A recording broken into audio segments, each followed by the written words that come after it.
اے چادر میں لپٹنے والے، اٹھو،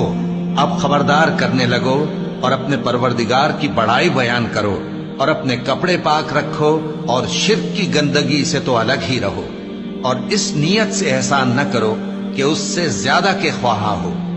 اور اپنے پروردگار کی خاطر صبر کرتے رہو، پھر جب سور پھونکا جائے گا تو وہ دن مشکل کا دن ہوگا،